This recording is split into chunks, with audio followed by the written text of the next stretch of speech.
Okay, welcome back to the podcast. This is episode number 151 with my guest, Sheldon Hoyte. Sheldon is a registered nurse. He's also a pan player in the Brooklyn scene. Played with BSO, among many other bands in the Brooklyn panorama scene in Brooklyn. I met him in the Brooklyn Steel Orchestra in 2015 when drilling the band for the International Conference on Pan in Trinidad and Tobago. And given the events in the last couple of weeks, and not just the last weeks, but the history of this country, sadly, folks have had a hard time talking about race, and understandably so. And it's exhausting to see people yell at each other all the time online, scream and yell on the news about having conversations, and then all of a sudden having a conversation with a friend and having it be completely healthy and civil and thoughtful and awkward and inarticulate on my behalf many times. But what I want you to sort of take from this is to see it as nothing more than an attempt by two people who know each other relatively well to talk about these things. There are many ways to help, and there are many ways to learn, and this is the way Sheldon and I wanted to learn from each other. And so I'm grateful for him taking the time to sit down with me and be generous with his experience and his life. So I hope you enjoyed this conversation. I certainly did. Take care, be nice to each other, and we'll talk to you soon. Bye. Well, hey, buddy, in all seriousness, we could talk about MMA the whole time. I know, right? But welcome to my podcast, first of all. I'm really grateful for you doing it. I've spoken with a bunch of folks from the steel band world, like Kendall and Mark and Odie and Jarian and just a ton of folks. And I'm mostly about steel band stuff. And every once in a while, I'll bring something up. I'll bring up the fact that, like, for me, I'm grateful that I was lucky enough when I was young in high school to get tossed into a steel band. And the first, person with a different skin color than me that I ever met was Cliff, Alexis, and Ray Holman. And I'm in high school in the middle of a cornfield, and my percussion instructor, Joan Wenzel, like, she knew Cliff, and Cliff knew Ray, and Tom Miller was coming in, bringing Ray Holman to him. And it was, I grew up around different cultures in the context of the steel band. And, I wasn't, along the way, life is not always a simple thing, and you're not always aware of what it is you're learning while you're learning it. And no one ever told me. I grew up in a small town. There were definitely stereotypes that were you're seeing on the news. You hear people say random things, but I was always like, I don't know. The two people I just met are nothing like what you say I think they should be like. I get to college, same thing. I play in steel bands, and then I go to Trinidad, and then I meet Kendall Williams. He's a student of mine. He introduces me to the Brooklyn community. Specifically, when I say Brooklyn community, it's even a smaller niche in the steel band world. Right. And then he asked me to drill, and I am a white person standing in front of a group of 100 folks who aren't all black. They're not all even specifically, like, they're from the Caribbean diaspora, but there's folks from Ghana. There's folks, all over. It's not just Trinidad, Correct, right. And then I'm here yelling at you all about how to roll. And, like, I'm in this position of authority where I'm screaming and yelling and trying to get a large group of people to do something. And that transaction, just on a human level, for me is something I don't take lightly. I'm aware of all of the most obvious things about all of us. You have darker skin than I do. Your hair looks different than mine does. You go to a different place to get your hair cut than I would ever go.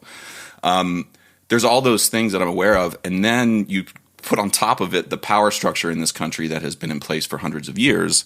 How do I, as a white person, even begin to handle that responsibility with any sort of... And I always keep coming back to, like, you know what? Sheldon's just a dude, and he likes music, so why would he look at me that way? And so whether or not that's the right approach, I don't know. It's just been the one that's worked for me. And right now in particular, I'm just depressed, dude, about the way I see people from where I grew up talking about black people, and I'm like, I don't think you are coming from a bad place. I think you just don't know. And ignorance is a different thing than hate. I also see it on the other side. I see black people talking about white people, and I'm like, I don't think you oh man, I wish I could have hung out with you in a steel band. Like, I think you might think slightly differently about a large group of people. I don't have an answer, dude, and I'm going to shut up now and let you talk. But I wanted to reach out and speak to a friend and someone. I mean, I wouldn't say that you and I are best friends and that we hang out on a regular basis, right. But we're colleagues enough that I think this conversation about race in this country is something that you and I can wall off, and I can ask silly questions of you because you know my intent as a person. And we can have a discussion and you can tell me things. And I just that's why I reached out to you. So all of that said, I don't have an agenda for where this conversation goes. I watched your live stream the other day, and I really was drawn to the way you just spoke about you and your experience. And I'm just curious. That's the only. I kept being like, what should I ask? What question should I ask Sheldon? And I kept feeling like I don't want to have any preconceived notions about anything with this conversation. So all of that said, I'm curious for you, how do you want to have this conversation and what do you want to talk about? First off, I'd like to thank you for reaching out and now hearing a little bit about your background. Like it actually is enlightening because now I'm hearing it from a different perspective from someone who grew up in a small town. It's obviously is a white town. Mm-hmm. And what you grew up hearing or learning about other people, you were able to come out and have a worldly experience to realize that what you were taught were actually just a preconceived perception based on incomplete, inaccurate information that maybe your family receive or your town or your city, because generally we grew up in a world where my world definitely is way different than yours. Mm-hmm. But from what my experiences in life, we grew up in a world where our parents pretty much try to protect us and shelter us and shield us from certain things. There's so many layers to what we're experiencing and it's frustrating because it is a black and white issue, but at the basis of it is a black and white issue. But when you go into the layers of it, it's so much more, so many more aspects of it. And I'll try to, with the time we have, try to get into a few of them from my perspective. Well, let me ask you real quick before you get into it. Do you have a time limit? I don't want to push you, like you have to pick your kids up or something. I don't want to keep you. Nah, not really. I have to work today at some point.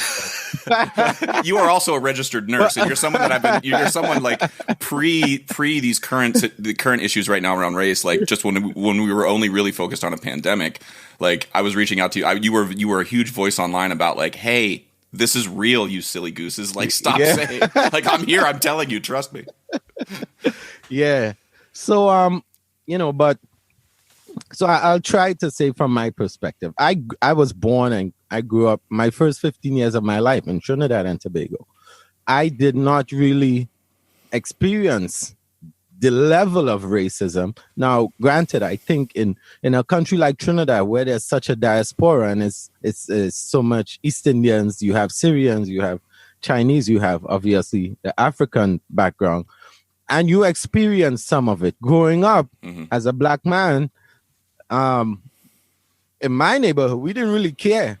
But if you went for someone of my complexion, I didn't have dreadlocks at the time, but even blacks used to look at black people with dreadlocks, and it was stigmatized because of what it was associated with. Well, just from a point of ignorance, what were people associating it with?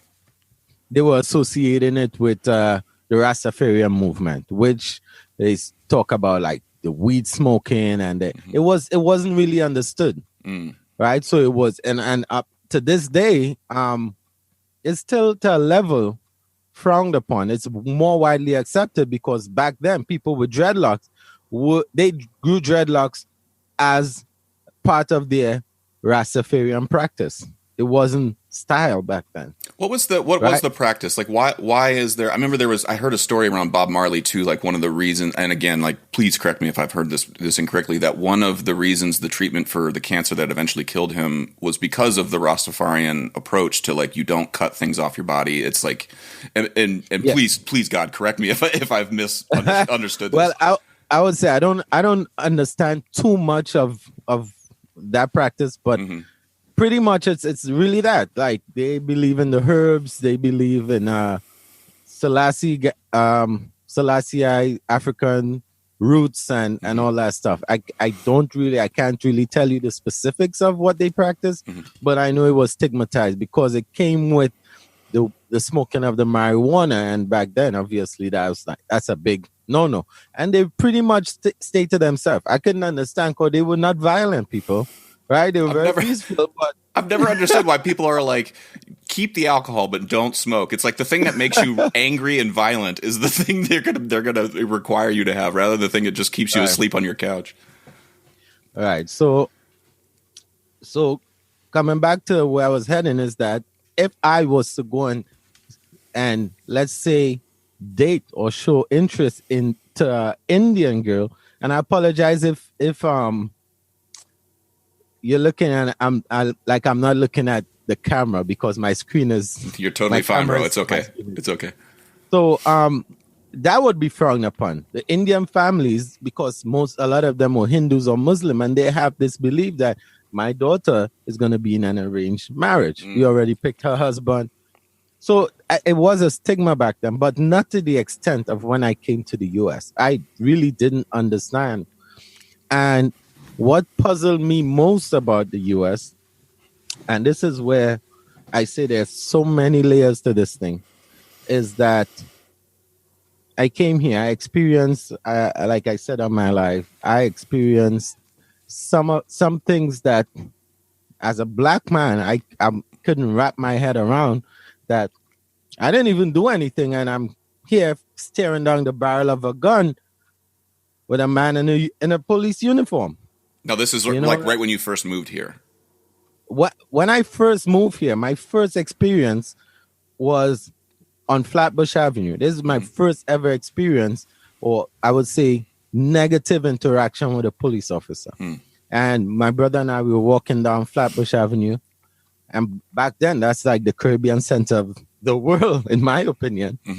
And this dude walks up to me and puts his hand in my pocket. Now, I have never met an undercover cop before, so at that time, I didn't know what they looked like. And me and this dude start fighting, like physical fight. Because I'm you're not going to walk up on me and put your hands in my pocket. Now, I come from Laventille. Back home, they had to know that you were not going to take any crap to leave you alone. So, so you come here and now it's like, who the hell is this dude?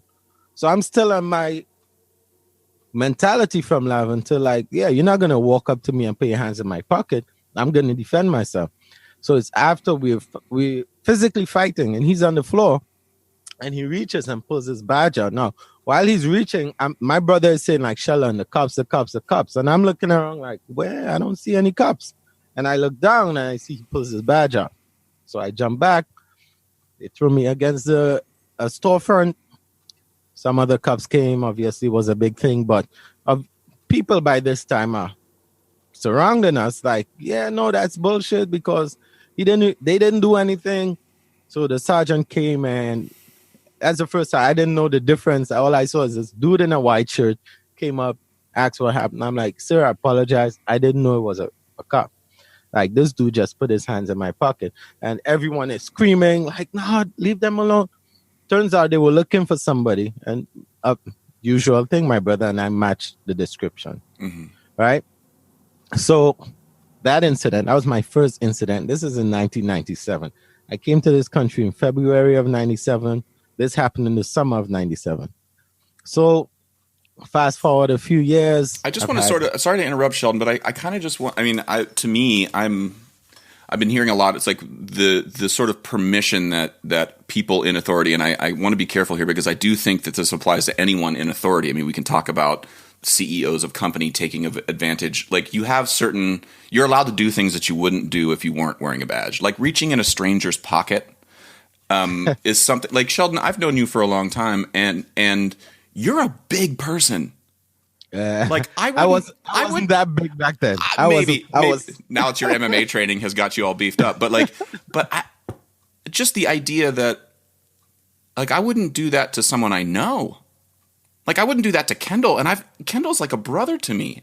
Like the idea that that somebody, even if you're undercover, would feel the permission to do that and then not expect a response back is just, again, I'm speaking a little bit from my ignorance of this type of interaction, but right, it's insane. When I'm sharing my experiences now, it's gonna segue into why I think that there's this huge divide, because when you grow up, like you said, you grew up in a community where the message you got was like black people equal negativity. And it's the same message on the other side, where now people in the community are seeing how we are being policed, right? And how we are being governed. And it's like you said, it's more than just being policed. And like I said, there are layers to these things. There's an economical system that is oppressive. When you think about how the U.S. is built, it's a capitalist society. And the haves keep taking because they want more, right? Mm-hmm. But that's a whole another conversation. Right now, we're dealing with race relations and my thoughts, my ideas, and my feelings towards what's going on. Yeah, and also I want to be clear too that like when we spoke before, I only really want to hear your experiences. Like I'm not requiring or expecting of you to speak on behalf of. I mean, this is the other thing. It's like half of my Facebook is darker skinned, like because of my experience in the steel band world. Like I just have a million people that I've come across in that experience, and there is as diverse a spectrum of opinion on how things should go in that community as there are in the world. And right. I really, really want us to be careful, me in particular, to not ask a question that requires you to sort of speak on behalf of anyone other than you. Well, I'll tell you this. One thing I don't do is I don't speak for anyone else. Mm-hmm. If I say anything, I would tell you either one, my experience, or two, in my opinion. I repeat that phrase very often because people tend to lash out. Like, oh, why you think this? No, we could have a different of opinions without having to be mad at each other about it. Mm-hmm. And I always say specifically in my opinion, because I don't want anyone to feel that I'm speaking for them, because I know we all have different views. Right. Even with this situation now, with the riots and the protests, I've seen black people lashing out at each other, unfriend me, delete me. And I think that's the wrong approach. It's because we have a difference of opinions on how this thing should be handled. There is no formula at this point to say that we should do this. Mm-hmm. There's one formula, in my opinion, and that's to change the entire system. But the way the system is set up, we now have to figure out how are we going to go about that.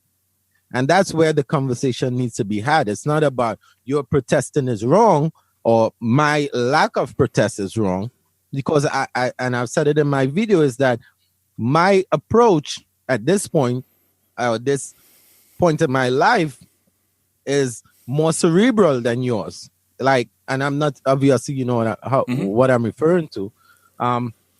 So there are people who they don't know anything else but brute force. That's all they grew up seeing. That's all they know. And, so I'm just going to go back to, I want to just speak about maybe 3 more experiences really quickly, please, that I've had with cops in New York City. And I want to be very clear that this is not all white cops. This is not, I'm here in Houston now. This is not all in Houston. There's all the incidents I'm telling you about happened in Brooklyn, New York. One incident happened in Maryland.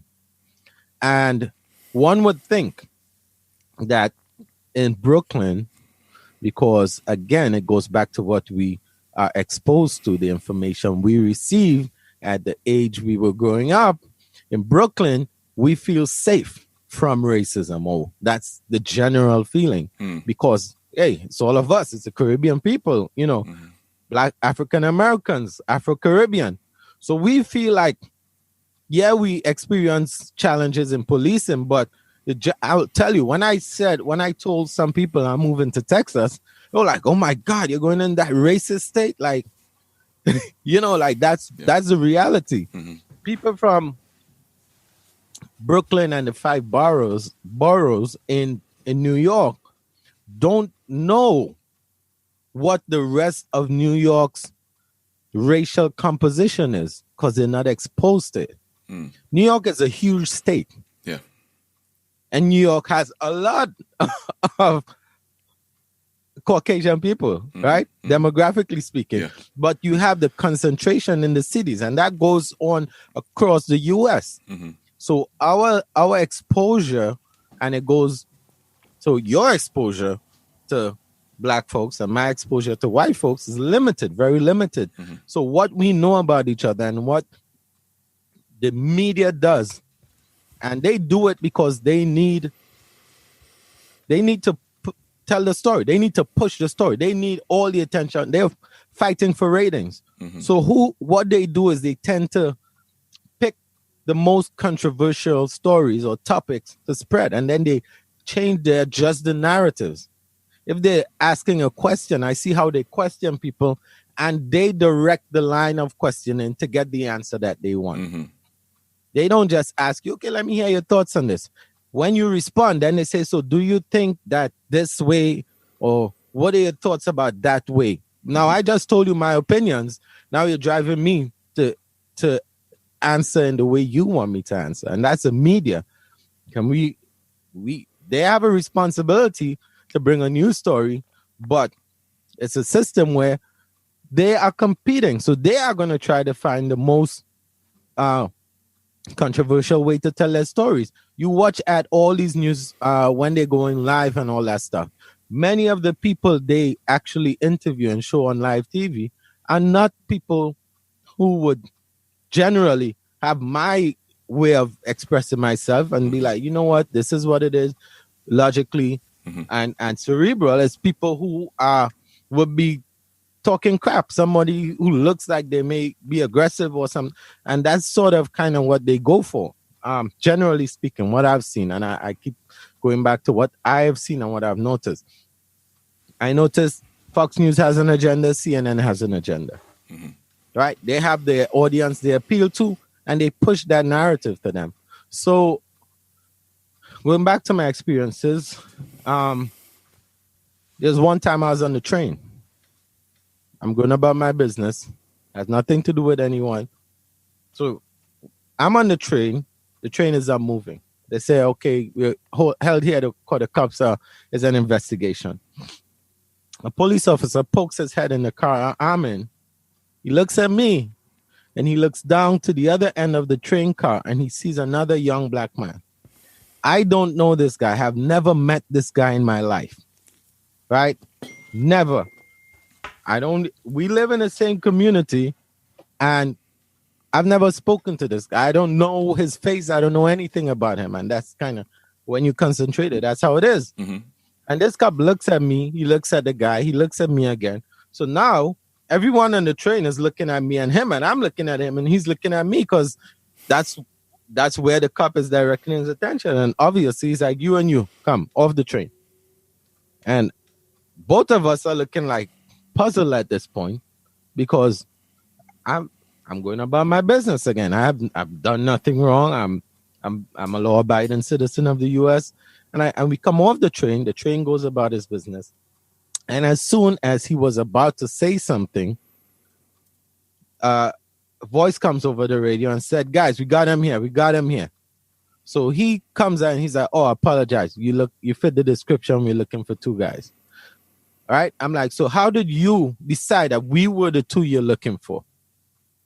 Well, you guys seem to know each other. I'm like, no, we didn't. We looked at each other when you looked at us the way you did. Like, you created the situation for us. We weren't there We weren't sweating. We didn't look like we were running. We weren't short of breath.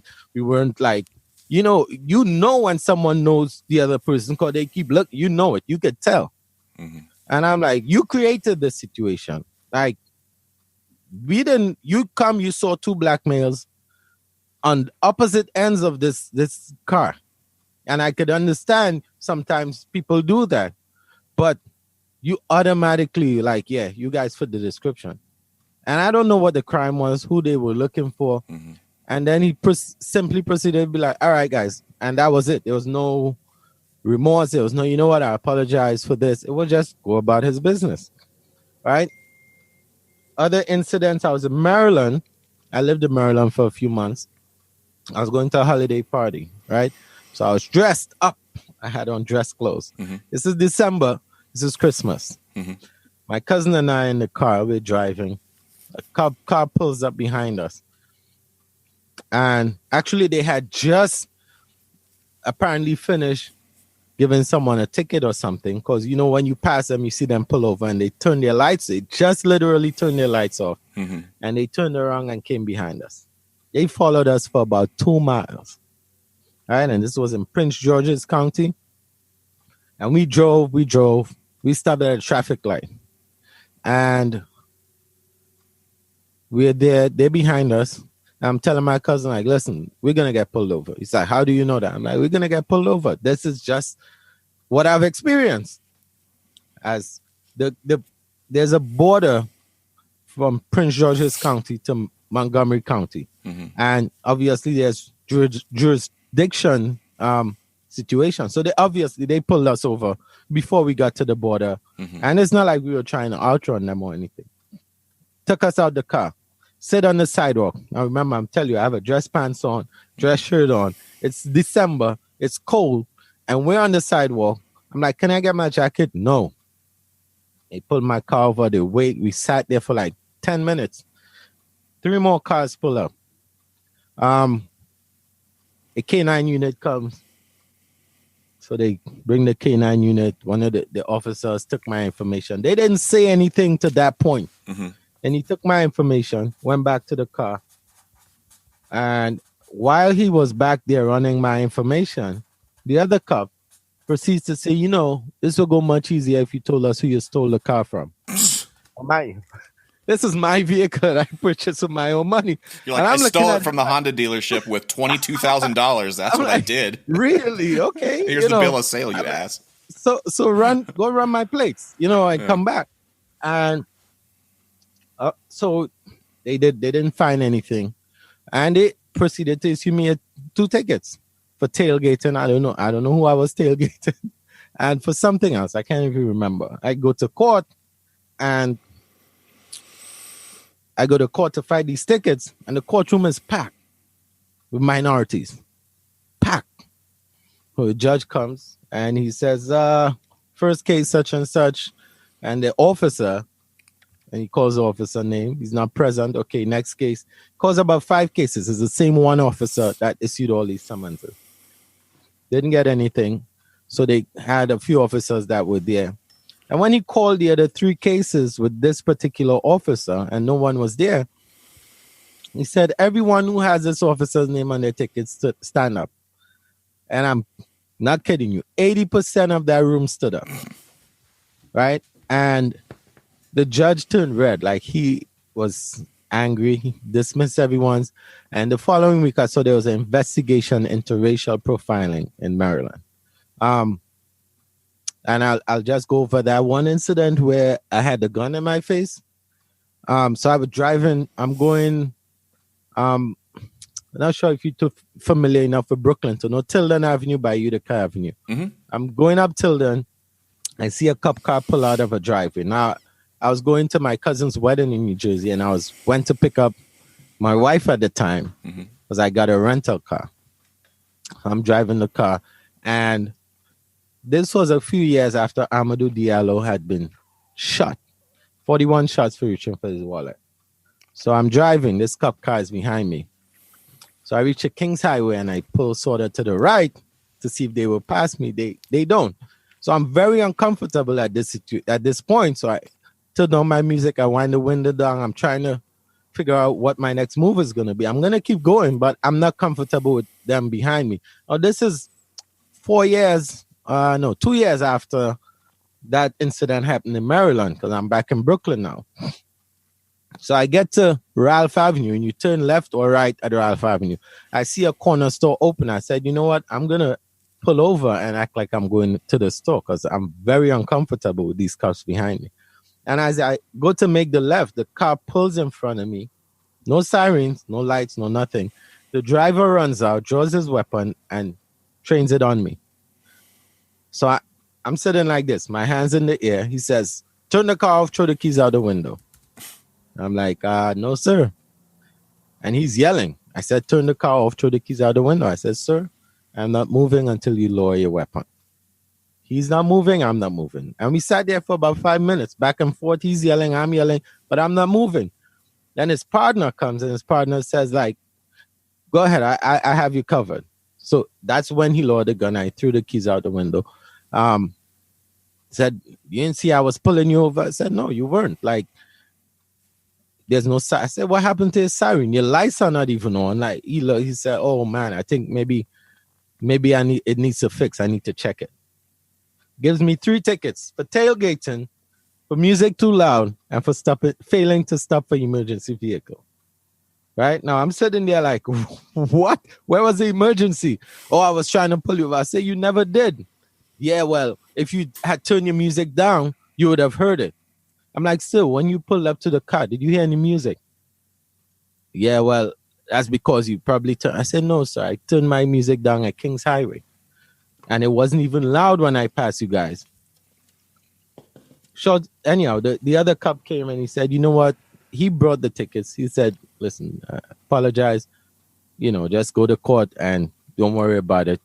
So he pretty much told me that he would make sure the cop doesn't show up in court to fight the tickets. But at this point, I'm livid and I want justice, because there's no reason for a gun to be in my face. Now I feel threatened. My life is threatened and I've done nothing wrong.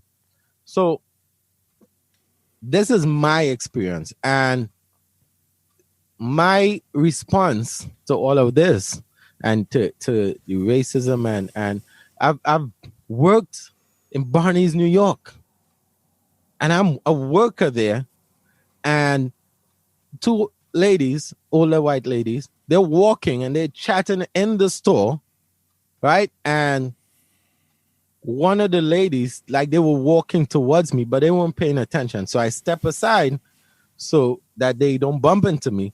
And they veer off, and the lady bumps into me, and she was about to fall. So I caught her from falling. She yells, get off of me. Security, I'm being robbed. I jump back, and I'm like, no, ma'am, I work here. No, you tried to take my purse. I said, no, you bumped into me. You were falling, and I tried to prevent you from falling, right? Calls my supervisor. And this is what bothered me more than anything else. My supervisor was an older white lady. And instead of her saying, well, he works here, I don't think he's going to rob you, but let's look into it, she automatically jumps to this lady's defense. Sheldon, why would you go and try to do this? And I'm looking at her like, what? Now security, everyone is in the store looking like, oh, what's going on here? I'm like, why would I come to work? If I was to rob someone, why would I do it where I work? Makes no sense. Mm-hmm. Now, Barney's, New York has a very sophisticated security system. Mm-hmm. So the security was like, hey, easy to tell. Let's go look at the footage. And exactly how I said it is how it played out. Now, the lady who made the original accusation was very apologetic, right? I mean, that doesn't change anything. But my supervisor, she didn't even know what to say. She got so pale, and she looked at me, and I was like, don't even say anything, because I know now how you think about me, right? So dealing with that in a city like New York, where it's so diverse, you would never think, or someone, most of us, and I'm speaking from someone coming from the Caribbean, we know racism exists.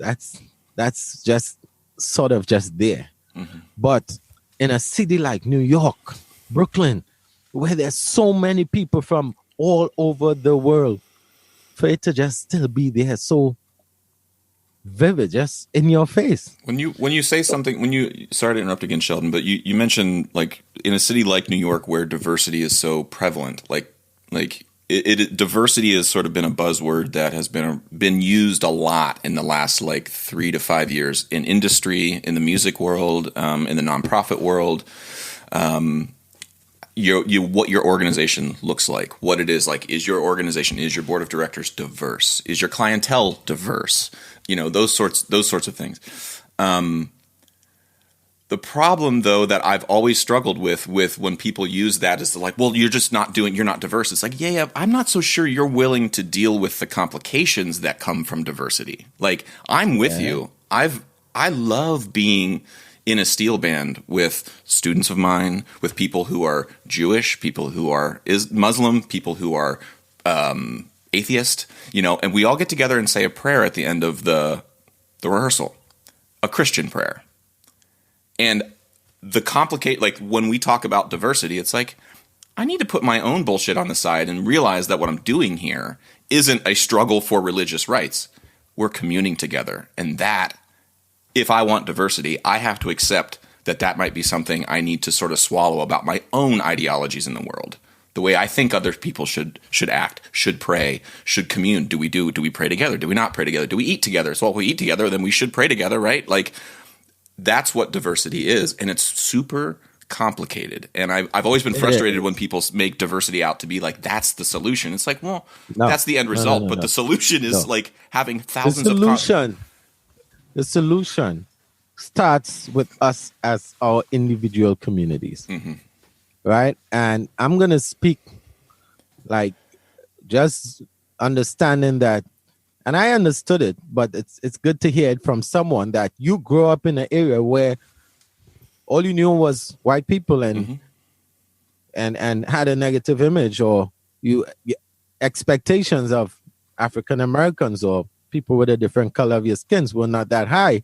But that's a system that you're in. And there are a lot of those in the US of A, right? There are many, more than us black people would like to acknowledge. Right. And I'm not saying this to say to you or to say to any white person that it's okay to treat us a certain way. But my message to my fellow people of color is that we need to start from ourselves. We need to start understanding each other. We need to start to learn that it's okay for someone to have a different point of view and a difference of opinion. We need to start to understand that what wealth really means for us. We need to understand that we need to devalue the material possessions that we seek. Right? Because these things are all things that affect how we treat each other.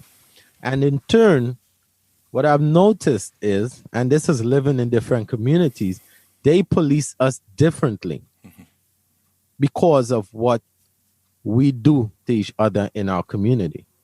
And I say this, and people will get upset when they hear this, but it is the reality. And again, I'm not saying this to send a message to say that, guys, I'm putting, and I use the analogy of like a house. I'm not putting my business in my household out in the street, but guess what? It's in the street already. So let's discuss it, right? And some people are, don't tell me about black on black crime. Yeah, it's black on black crime. What is a crime? A crime is when you do something that breaks the law, pretty much. If you steal from me and I'm black and you're black, that's black on black crime. However you choose to say it, right?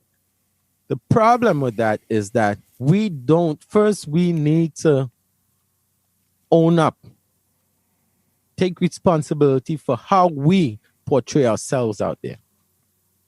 Right now, we are already, all right, slavery, segregation. We have a lot of rights now, more than we ever did. It's not 100% there, but we have more resources at our disposal for a better fight.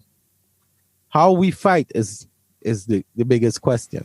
Again, I'm saying there's no one formula, but in my opinion, it starts with us, right? And not just us, but every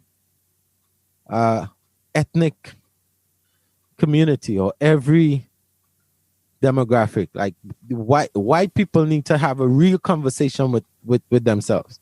Well, right? I think the thing that scares me about all of this and is like, I know what it took for me to have the views I do in life of that, you know, I know. And it, again, like, I don't want to give the impression that my town was like riddled with KKK members and that it was like Nazi signs everywhere. Like, it wasn't at all. It was like, I played Little League Baseball. My Little League Baseball team had, you know, the first black kid I ever knew, his name was Julius Avery. He was on my team. But it wasn't like nobody in our team. I was all young. It was just like, just Julius. Like, and he was like, "You're Josh," you know, and it's like, that's sort of the beauty about youth, is like, you don't have the baggage of what other people taught you to think about other people. But for me, it was a very slow, under the radar process of like somebody just showing me, Cliff Alexis being generous with me, allowing me over the course of the, you know, almost 25 years I knew that man, like allowing me to say, Cliff, I've never felt comfortable to ask you this in front of everybody else, but why do you have to get your hair cut somewhere else? And him being like, get in the car. And he took me to a black barbershop in Akron, Ohio. And as a student, I was in charge of driving Cliff around. And he took me to that barbershop in a part of town I had never been to, didn't even know existed. We walk into a storefront that looked like it had been bombed out, but when you walked in, was like this little church of like conversation. I didn't realize what a barbershop could be or was to other people. And Cliff was like, sit in that chair and don't say anything. And I was like, okay. And I sat there for 2 hours and watched them cut his hair for about 10 of those minutes. And the rest of it was them just shooting the shit.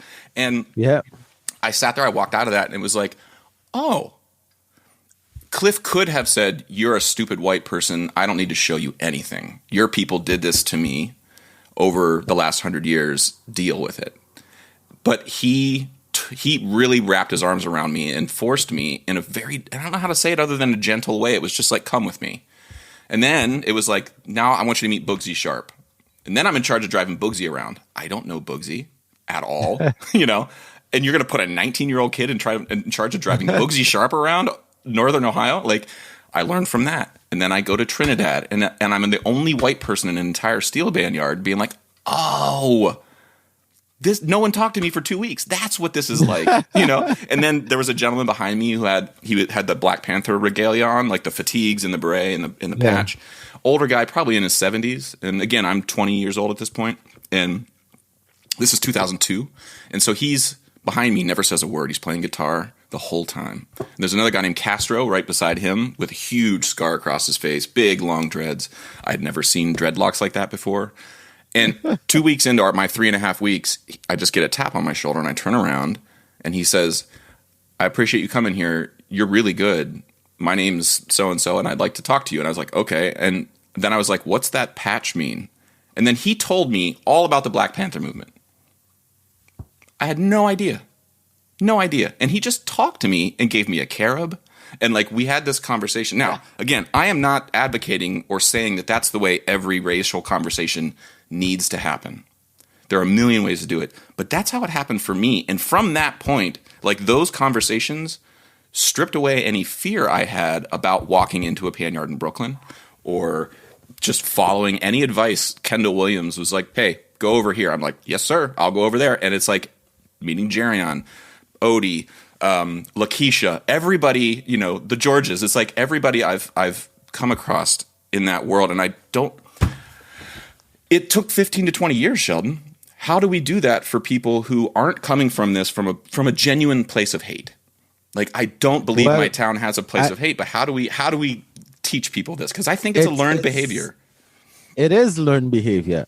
And it starts, again, I think it starts in each community where we have to face that real conversations. Now, when I say black people need to have the conversation, I'm not saying that it's all. When you go into 90% of these poor, quote unquote, crime riddled communities, you'll meet a lot of hard working, honest, genuinely loving people. But the bad ones, and that's why I said the coverage, the way things are portrayed, and I'll use an example, is social media today. Mm-hmm. Look at the things that get the million hits and the 100 million hits and the thousands of hits. It's all riddled with controversy, right? And this is why I say we need to have a conversation. You see two black folks squaring up to fight, and there's everyone cheering, yeah. I'm not saying that that's not going to happen. What I'm saying is that that's what we portray to the world, right? That's what we show people we're about. And that's the thing that people love, as we say in Trinidad, bacchanal. They love something that creates some sort of, they love negativity. We feed into it.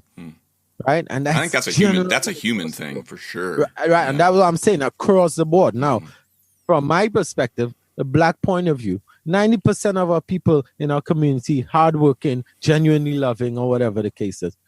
But we see mostly the 5% of those people, or 10%, that do all the negative stuff. That's what's highlighted, right? And as somebody coming from the Caribbean, we fight each other. Everyone is like, yeah, well, my country's better than yours and our artists and our music. And I'm like, guys, listen, we're the Caribbean. We don't even make up the population of a state in the damn U.S. You know what I'm saying? Like, I always compare it. The world is a huge pie. We're not even a slice. We're half of a slice. But we're fighting each other. Mm-hmm. The sad part about that is that we promote that out there. And where we need to start to change a point of view is we need to control the narrative. Are there not going to be fights? Are there not going to be disagreements? Obviously not. We're all human, and we all grow up with our own minds to think how we like to think. Some of us grow up in a situation where what we know or what we experience doesn't allow us to see anything differently. Yeah. That being said, as a community, right, we have to teach our young ones, if you are fighting amongst each other, first of all, what's the basis of this? Is it worth it? Well, most times we're fighting for something that's trivial, that doesn't even require us to get to that point, that we could resolve with a discussion, and we could still end it having a difference of opinions without being mad at each other to where I'm like, yo, you disrespect me, I'm going to kill you, man. Like I've seen, and I'm talking about as recently as last week with two of my friends. And I had to call them like, guys, this is stupid. This is stupid. You're going to threaten. No, it gets to the point where, and what's crazy about it is that they're arguing and threatening each other's lives over something neither of them were initially involved in. Mm-hmm. Right? So they pretty much bought this disagreement from the two original people that had the disagreement. Yeah. Well, and it's an interesting, I mean, the social media thing right now too, like a part of where the conversations you see being had right now online, and which is why I wanted to talk with you as a person, because I trust you, and like we wouldn't be able to go down the route of the way social media deals with things. But there's a lot of statements that start as a white person on social media, or as a black person, or if you are white, or if you are black, X, Y, and Z is what you must do in order to be an ally. And if you're not doing these things, you are complicit in hundreds of years of slavery. And I keep thinking to myself, like, no, I understand what you're saying, but you're painting with an incredibly broad brush here. Like, I don't know how to enter that conversation, is I guess what I'm saying. Like, my friends in the steel band world, and again, I'm using this as my experience, like how I've learned. And, I've been told so many times, like, oh, you're just saying that because you have a black friend. And I'm like, whoa, like, wait a minute. No, I understand what you're saying. I understand why that mode of arguing is troublesome. If you've texted with one black person in your life and then you use that as your reason, it's like, I have a lot of black friends, and I'm not speaking on their behalf. I'm just telling you what they've told me. And like, I think you're wrong when you say the thing you just said. And I haven't known how to enter the conversation because I don't want to speak on behalf of my friends. It's not my role. That's very presumptuous of me to assume what you think, to assume what Kendall thinks, to assume what Lakeisha or anybody thinks about things. On the other hand, if we don't participate in a conversation together as friends, I don't know how to do it. I don't know how to fix this. I mean, me chiming in on social media, I get lit up mostly by my white friends. It's not my black friends. Like, that's the thing I'm just going to say it to you, like, a lot of the people I see posting things about how to be an ally to the black community or how to support your, people that are being screwed with right now. Most of it is coming from my white friends. And I don't know how to tell them, like, I'm very curious, like, how much, what is your actual experience? I guess I don't know how to read what you're saying. And I'm saying this all just as like, those are my insecurities as a person in terms of how to communicate on social media. I wish more people would have conversations with people they know. And like, we learn more from each other that way, I think. Right. Social media to me is a screen. It gives people the opportunity to pretty much say what they're saying or just say what the hell they want without anyone really holding them accountable for it. Because you could say what you want to me on the screen. At the end of the day, I don't have to sit and stare you in the face and actually speak with you about what I just said on Facebook. Accountability is like, that is a word I wish we would put at the top of the sort of like food pyramid of what we need. That's a word I use with everything in life. I've been doing a podcast for 3-4 years now. you're my 151st conversation I've had with people, Sheldon, and the number of people who will like say something to me online about like, oh, you don't, blah, blah, blah. And I'm like, come on my podcast and talk about it with me. And they're like, no, I don't feel comfortable talking publicly. I'm like, you just said something on Facebook. That's public, right? Like, you don't want to be held accountable because I'm not going to yell at you for what, I'm just going to ask you why you think that over and over and over again until we get to the seed. And that's not something you want to do because I think you know where the seed is. And it is terrifying. I understand that. But we got to hold ourselves accountable. Otherwise. All right. So I know, and there's some people that are going to listen to this or see this because I'm going to post it. Me too. And say, yeah, Sheldon, like, you're not upset. Trust me. Anyone who thinks that I am not upset because of the way I'm communicating my frustrations, they're delusional. I would say the same for me too. Anybody who thinks that I'm not upset because I'm not ranting and raving on Facebook or I'm not screaming at you right now about how white people have ruined the world, like, that's not. There are plenty of people doing that. I want to talk with somebody. Yeah, everyone is doing that, and they're judging others who are not reacting the same. Now I get the anger. You can't know. Like, some of the people that are talking and are angry have never experienced a lot of the things that I have experienced.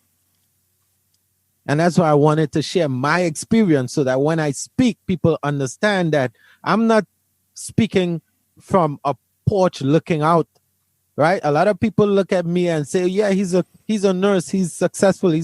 I've been told this by a young black man. You don't know what it's like in these streets. You're a successful healthcare professional. Before I was a success, and to top it off, I came to this country as an immigrant, right? I cannot express enough how much of a struggle that is, even being black in Brooklyn, because we were called coconuts and all of that stuff by African Americans, accused of coming here to steal jobs so they can't get jobs. I remember I had a conversation with a former classmate of mine on a train after we graduated. And I had started my health career. I was a PCT at the time. And we're on the train coming from work. And I'm like, hey, what's up, man? I didn't see this guy in like years. We graduated in 98. And I'm like, how's life? Like, man, you know how it is. The man is holding me down. One thing that I am not about, I'm not about that mentality where anyone else controls what I do in my life. Yes, there are systems in place, and I strongly believe that are there to keep us at a certain level. I believe that with all my heart. But I am going to do everything I can with all the opportunities and all the resources that are now available to me to make sure that I change that narrative for me. I'm not going to sit and blame the system, right? It's their system that's it's seriously flawed. And I'll use the example of the welfare system, right? Of the social aid people get. In the Black community, it's frowned upon, right? But the Black community is not the only community that received this aid. Yeah. Right? So I'm like, yes, I understand the system. And I had to fight this system and fight with my own Black people because you see me as a threat. And that's what we need to minimize or start holding back and having conversations of, listen, let's discuss. Why do you see me as a threat? Because I'm here. You think I'm here to steal a job? No, I'm not here to steal a job. I'm just trying to survive just like you are. Right? How could we coexist and not feel like I'm trying to take your job, or I not feel like you're attacking me, or you have a view of me because you feel I'm trying to take your job? Now that creates a perception in my mind of Black Americans, because my experience is that you guys don't like Caribbean. You hear an accent and you're like, oh, you guys come to steal our jobs and whatever. So that's where it begins. And for saying you saying that you on Facebook and you don't know how to start the conversation, and this is a start. To me, this is a start. And I always believe, I tell myself every single day, if I could change the life of one individual, then I've done my duty. That's how I live my life, positively, right? I know I'm not going to reach 1 million people. I know I'm not going to reach the masses. I'm not going to be able to change the world with my point of view. But if I could change one person's life, and I don't have to change how you think or how you, but if I could transition you from a negative space to a positive space, you could have the same information and same thoughts and process it differently, right? And you have a different outcome. And I always tell people, you have two approaches to every situation. How you deal with people is how they respond to you, right? And I've said it to my staff, my employees. I'm like, listen, you could get you could get the same message across, but have a different reaction by the way you present that message. Me coming and be like, yo, Josh, yo, go and move that pan, put it in the back, man. You had that shit sitting out there for a month. And I'm like, Josh, you know what? Is it possible you could move that pan, like, just put it away so we could keep it, keep the place. I'm going to get two different reactions. Yeah. Because when I come at anyone aggressively, or anyone comes at me aggressively, your first instinct is defensive. So what you're saying to me, I'm not even hearing what you're saying. I'm like, why the hell are you talking to me like that? And it's general. Some people have a different way of showing it. They may not be able to respond the way they want to, but it's in there. And it's a block. I think that, I said earlier that I think racism, bigotry, misogyny, any of those things are, I don't want to discount that there's any sort of evolutionary reason we've evolved to see others as a thing. I don't want to discount the science on that. There might be some reason that we've all evolved to be afraid of other people. I've heard people say, like, before we knew what diseases were and that we had a global sort of immunity to some things, like another group of people comes from the town over and you get sick and everybody dies, and you sort of, over time, that translates later to, obviously you have people like Christopher, or you have slavery and all those things. But I think I would say 99% of all of that stuff is learned. Someone teaches you. And what I know about learning, whether it be calculus or how to play scales on a Bertie Marshall style double tenor or whatever it is, like it's a process. You start slow. You don't learn to run you don't start out as Usain Bolt. You start slowly, and it takes a long time. And I think about this like, well, if you're afraid, I guess I want to sort of pivot here. Like, if folks are afraid because they don't know how to learn about another culture, I feel like let's think about it like you would start working out. Like, if you don't know what it's like to be in a black community, and you feel genuinely like you don't harbor any hate, but you just don't know how to end the conversation, just take a picnic chair with you and go to a pan-yard rehearsal and just watch. Like, that's like buying your new pair of running shoes to learn how to run. Like, that's day one. And then day two, move your chair in a little bit and say hello to somebody.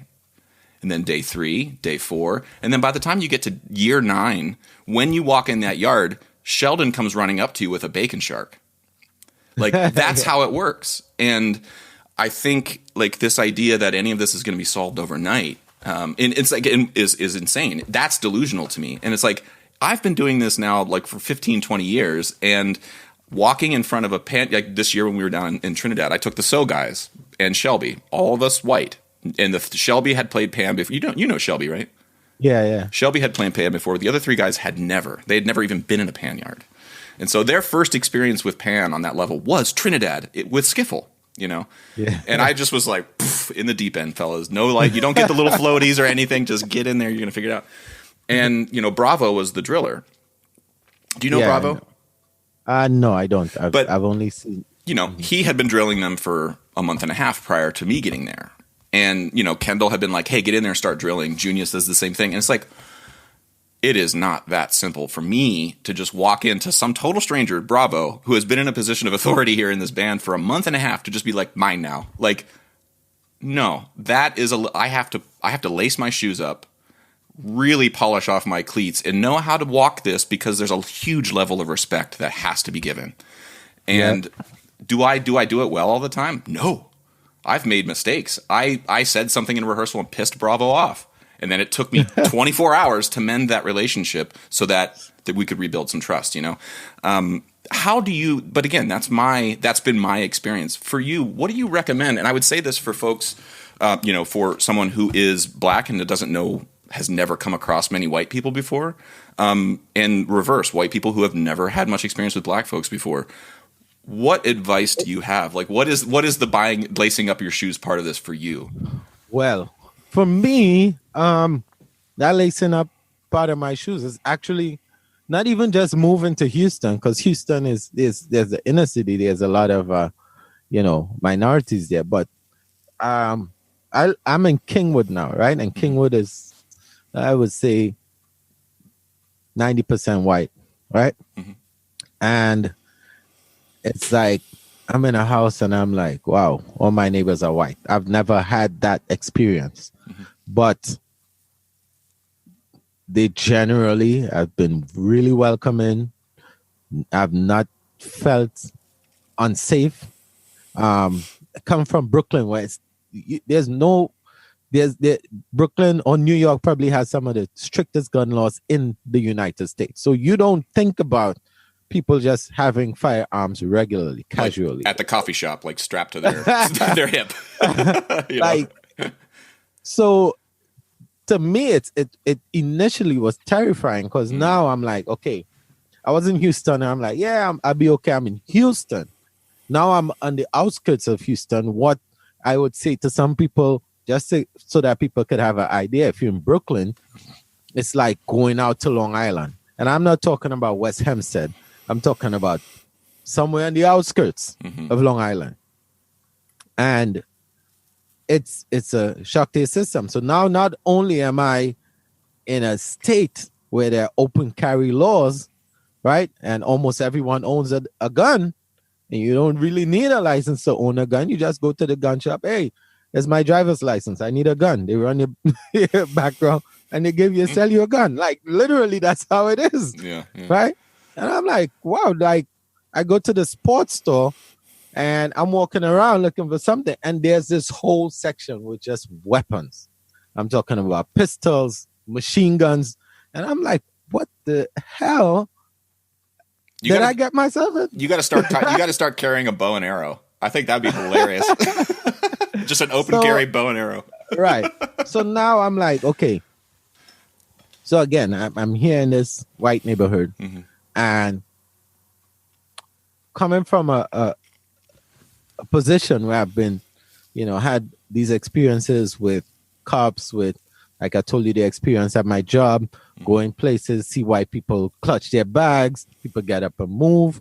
I don't expect that it's not going to happen, but the people I generally are surrounded with, they're very pleasant.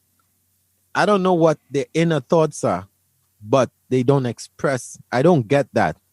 I go to the Walmart and it's full of Caucasians, and they're like 3 black people and 90 white people.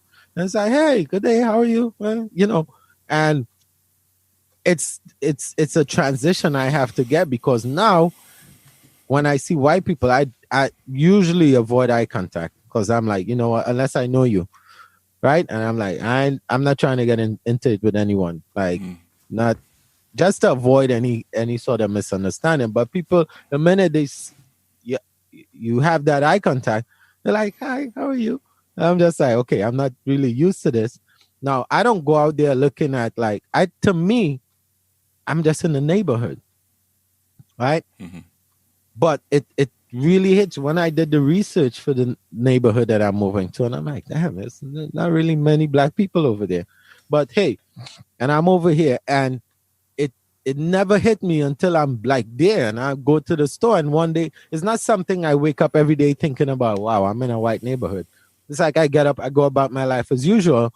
And the first time it hit me, I went to a Walmart, and I'm like, hold up, wait, am I like the only black person in here? But generally, everyone seems fine.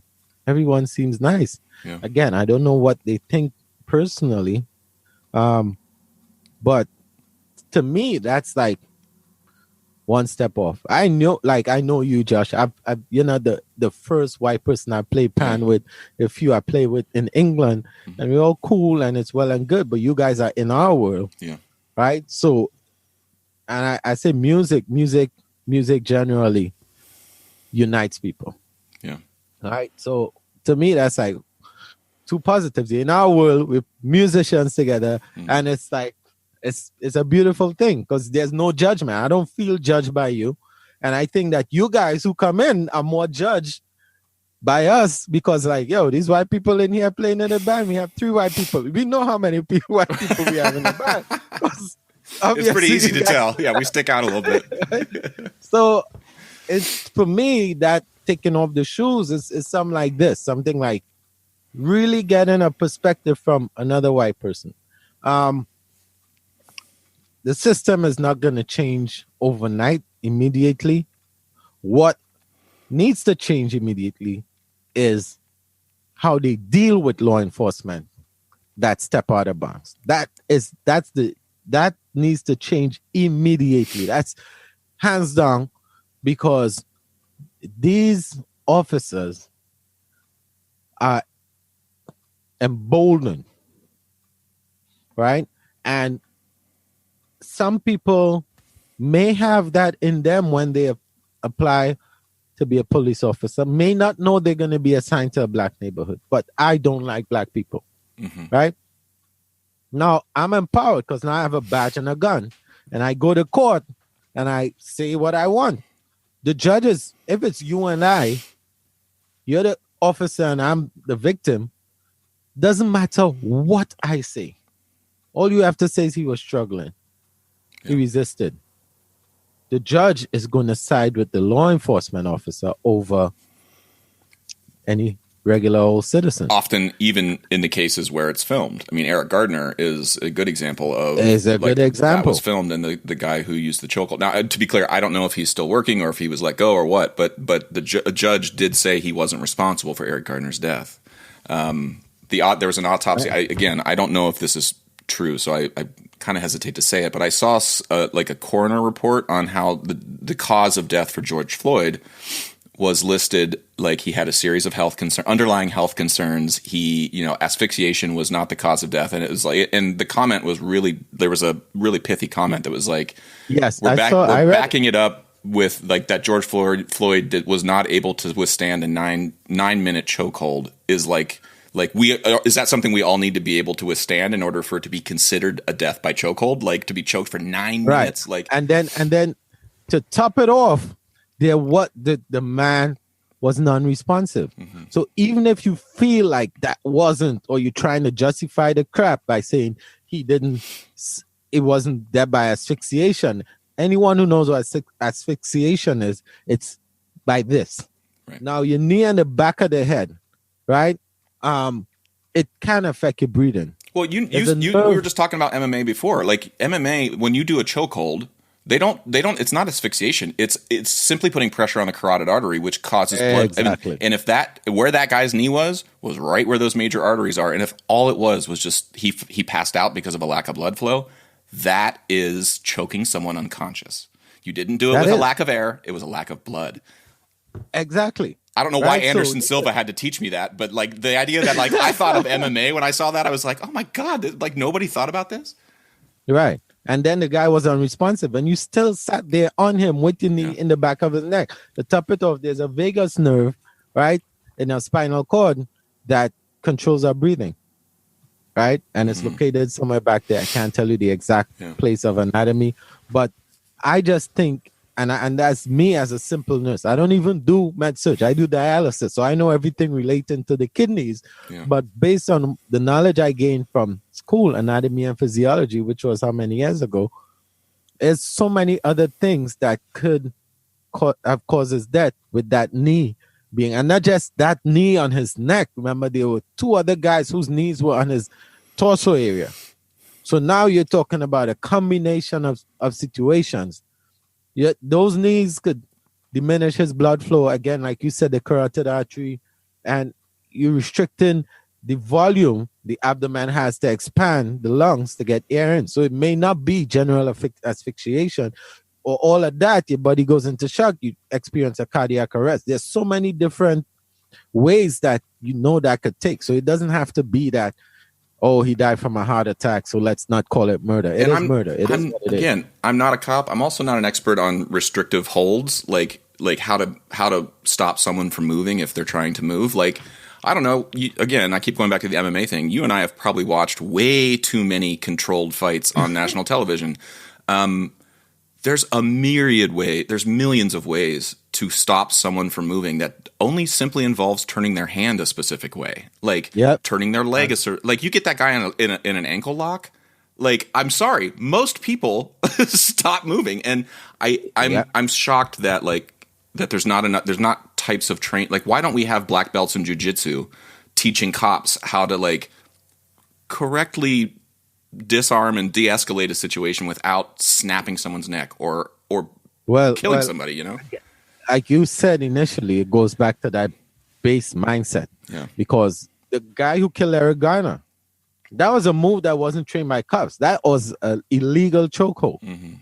Right? That's training. It's not the training you would get as a cop. Right. So we had to be careful about that, because now you train a cop to be a black belt, and his underlying now, as a student of MMA, you're trained not just the physical move of it. You're trained to be mental, to say, you know what, these are maneuvers I should not use on regular people. I want to be clear here that when I say that, what I know, I have listened to hours upon hours of people talking about the martial arts, people who approach them genuinely, you want to use them as a last resort. Now, there are people who fight professionally who use it as a tool for their job. But by and large, I just feel like there's a general lack of mentality. It seems like we have people who aren't trained to go into traumatic situations and handle it with objectivity. And that's why do we train firemen to run into burning buildings? Like you train that way. You run into a burning building to train. And I don't know how cops are trained, but it seems clear to me. I don't know, but that's one thing they need to work on. Yeah. And they need to work on their selection. Like they need to do more rigorous background on these people that they're putting into to police our communities. I mean, because I know one cop, and I feel like, I think you know the same person. I won't say his name, but he's a steel drummer, a percussionist, and lives in Trinidad. And it's like, I would count my lucky stars if he was running at me in a time of need. Why can't we just copy and paste him and like put him everywhere? Like, right. He's a human too, but there's a general sense of like, he genuinely cares about the people he's tasked with caring about. And that's correct. So for me, when you see some of the history of these people, and I think there's been a environment of tolerance for so long. And then I saw one of the commissioners or some high ranking saying, well, we have to retrain or something. No, you guys have to reselect. Mm-hmm. Because if I go and your history, we are hiring officers and you don't do every single check on them to make sure that they are upstanding and they don't have any preconceived ideologies, then you're not doing the job that taxpayers are doing you to do. Now, you see a lot of officers, they're hired, they're in the force, and then they have a KKK, white supremacy connection somewhere. Those people should never be allowed on a police force that polices a myriad of ethnicities, backgrounds, races, because they have a preconceived notion of white supremacy. I am better than everyone else. What do you think is going to happen when you give that person a badge, right? Mm-hmm. And they have the backing of being a law enforcement officer?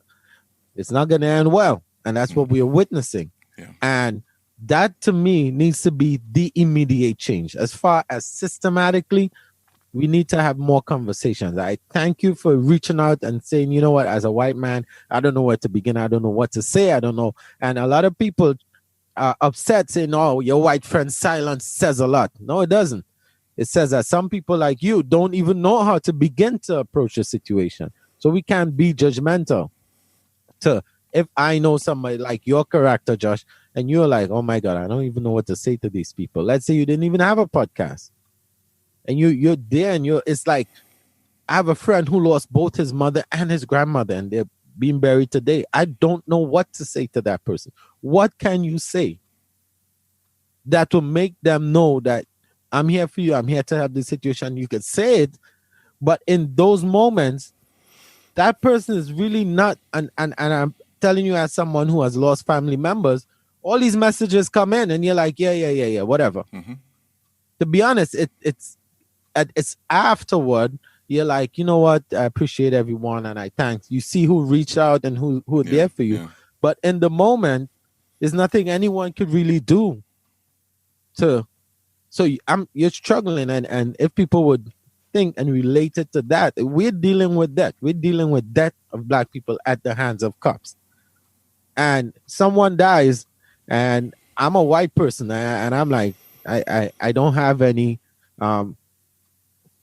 ill feelings or any ill thoughts. Actually, I look at all of us as humans and I don't know what to say. We can't judge and we're judging each other. Like even Black people, some people like, your silence speaks volumes. I know there are so many people who are affected by this who don't say anything and they don't know what to say because there's no answer right now. It's like, what else can we do? Right? People are frustrated. People are marching. People has been locked up for months. So now these protests, you have more people available than you would have had in a regular economic situation. Mm-hmm. So now people are home. I could protest all night because I have nowhere to be tomorrow. Yeah. Or I could come out in the morning and be there all day. It gets me out. People have cabin fever. They've been locked up. They've been frustrated. People don't have jobs. They don't have income.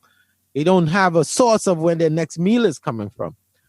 So the looting and all that stuff, as a result of the past few months of what we're going through, it's just, and then obviously, there's the people that are planned there who are instigators. Mm-hmm. It's a combination of things. So I can't say that, guys, you know what?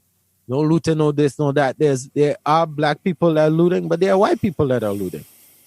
So we're here trying to blame each other for shit, but I don't care about that right now.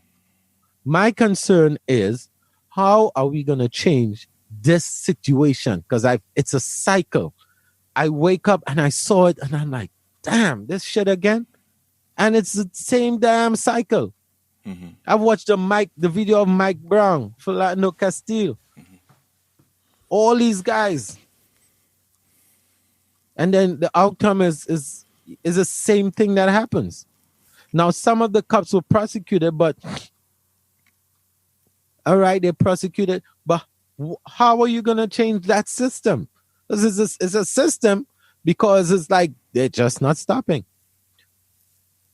Right? It's just not stopping. Well, it's like... And I think the underlying thing, for me, I think the sort of one of the unspoken frustrations is that part of the system, I'll say for me, in my little, we'll wrap it up here in a minute, buddy. I don't want to keep it too much longer. But like my little experience with the injustices of the system, like I got a emissions check thing, like my sticker wasn't updated or something. And except I had just moved from Pennsylvania. This one of those guys gave me a ticket and it was like $60 and I got pissed. And I was like, hey, I just moved from Pennsylvania. This is legal. And he's like, take it up with the courts. Like if you're right. And I was just like, this idea, like when you talked about being pulled over and that cop is like, I'm really sorry. Here's your 3 tickets. Just go to court. It's like all of a sudden it's on you to prove you did nothing wrong. And that underlying assumption of like, if it's happening on emissions checks, tickets, I'm being forced, I have to go prove that I've done nothing wrong. And then, like, why couldn't that cop have just come to you and said, listen, I'll take care of this? Like, that's all that needed to happen. You know damn well he could have torn those up. Like, when cops tell you, like, I'm sorry, I've already started writing the ticket. It's like that response is lazy. You're just being lazy in that moment because the system is allowing you to be. The system has told you, once that ticket machine starts going, you don't have to do anything. They've absolved you of the responsibility. And that radiates all the way up to when you put your knee on someone's neck, if they happen to die, don't sweat it. You know, we'll figure it out on the back end. And then the others that just allow it. Like the others allow it. Cops standing by while that was happening. I have a few more friends who are cops in the NYPD. And, you know, I haven't really directly spoken to any one of them at this point. But I know one of them put a statement out and I shared it and he's like, you know, it's not okay. I have a white friend who he started nursing school with us and he left the last year or the last semester and he became a cop, right? And I saw him one year, I think it was Shake Shack downtown Brooklyn had just opened. So this was fairly recently. And he was like, I saw a bunch of cops come in and he's like, hey, Sheldon, what's up? I'm like, yo, you're a cop? He said, yeah, man. He's speaking to me. We're speaking on the side. Took my number. Said, yeah, I'll call you, man. We'll have a chat. There's a white dude. He said, Sheldon, man, I'm trying to get out of this. I'm like, why? What happened? He said, man, this system is messed up. The things that he see, the way they need to police black people, he couldn't live with it. Right? He was seeking a way to expose it with being anonymous. He didn't know how to deal with it. Yeah. So systematically is a problem. I don't know how to change it. What I could tell my people though is that we need to start to vote. That's what I could tell my people.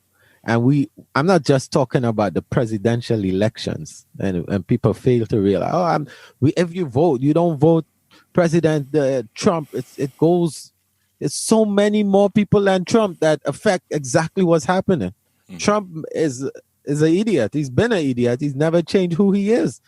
And a lot of people are mad at Trump, and I just laugh. To me, it's comedy. It's sad. It's angering, but it's comedy because this man just doesn't care, right? And there are people who support Trump, and I can't tell you who to vote for. And there are reasons some people support Trump because of certain things that he represents as far as policies that they align with, right? And they tend to put aside who the individual is because they're focused on how will this affect my taxes in my community? Mm-hmm. How would this change my conservative views, right? Or my conservative way of living, right? So that's what they look at more than this guy's a bigot, he's a racist, whatever the case is. I'm not judging you for that.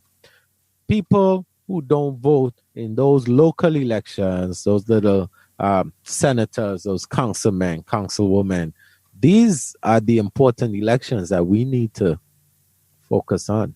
Mm-hmm. Because at the end of the day, that's where the checks and balances are supposed to come in. Now, when you look at the House and the Senate, that's where we have our biggest issues, because that's the biggest divide. And that reflects and it trickles all the way down throughout the country. Well, so politicians, and in terms of representation too, I mean, you've got, again, like, I don't hate the state of Wyoming at all. I don't have any hate in my heart for Wyoming, but it's a state with like 100,000 people in it. It has 2 representatives in the Senate. Brooklyn, New York, like the 5 boroughs, has like 13 million people or something like that. Let's even say it's 9 million. I'll underestimate it. It's 9 million people. Like 2 senators. That doesn't make sense on paper. I get it. Like, I understand why people argue about the electoral. I understand your argument, but you can't look me in the eye and say that makes sense. Let's absolutely. It's folly. And we go back to Gore versus Bush. Gore won the popular vote. Hillary won the popular vote. By a long shot. Well, that's the little tiny seed of hope for me, is that, like, I think we too, because of social media, have gotten this impression that the country is wildly weighted towards one side.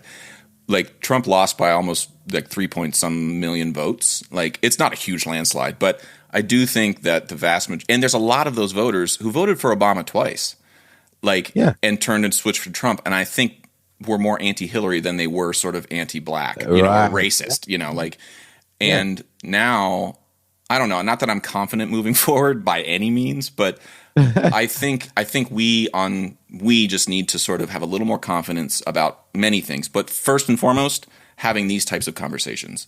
We've been going for about an hour and a half, Sheldon, and I will let you go. I know that you've got a family. You got to get to work. But, bro, I really appreciate it. I love you dearly, and I am grateful for your time. Thanks for the invite. Have a good one. All right, you too, buddy. Take it easy. All right, bye. Bye. Okay, thanks for listening.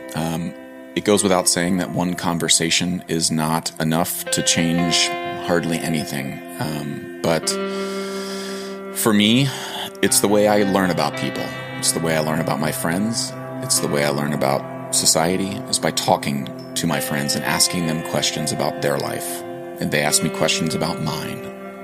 It's called a conversation. And I am deeply, deeply, deeply indebted to Sheldon for his generosity of time, but also his story. Not just here, but in Panyards with me. So Sheldon, thank you. I hope we can do this again soon. I hope everybody out there is taking care of yourself, but also your neighbors and your friends. Love you dearly. We'll talk to you soon.